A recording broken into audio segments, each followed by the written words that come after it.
Buongiorno, dobro jutro, guten Morgen, buondì.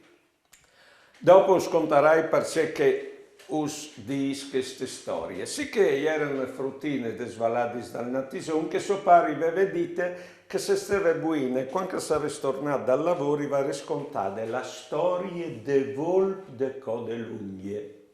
Poi bene è state buine tutto il dì e la sera e cucava per il balcone che arrivasse pari che gli aveva di sapere la storia de volp de code lunghe. È arrivato il papà e ha cenato e dopo l'ha chiappata dal braccio e l'ha attaccato. E era una volpe che aveva la coda lunghe. Era tan lunghe che gli si dormidide. Sicché suo padre l'ha chiappata e l'ha portata da lieta. La di dopo, e era già sul balcone quando aveva di rientrare suo pari, perché gli ha detto alla mamma, oi così sapessimo che va a finire la storia de vol de code lunghe. È arrivato il papà e ha cenato, dopo la chiappata dal braccio, e gli si sentiva tan ben che mai, e lui l'ha attaccato.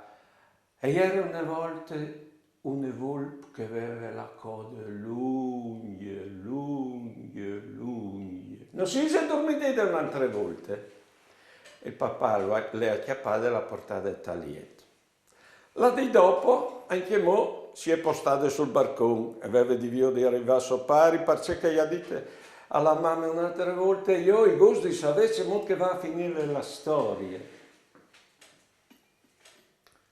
Noi è di fare anche che sera. E avanti la sera dopo. Ma hai detto a suo marito quando aspettava il papà dal lavoro, ma c'è stato lì a aspettarlo, tanto ti dormidissi dopo? Mamma ha detto, a me non mi interessa noi che la volpe vedi la coda o lunghe o corte, mi interessa di stare al braccio dal papà.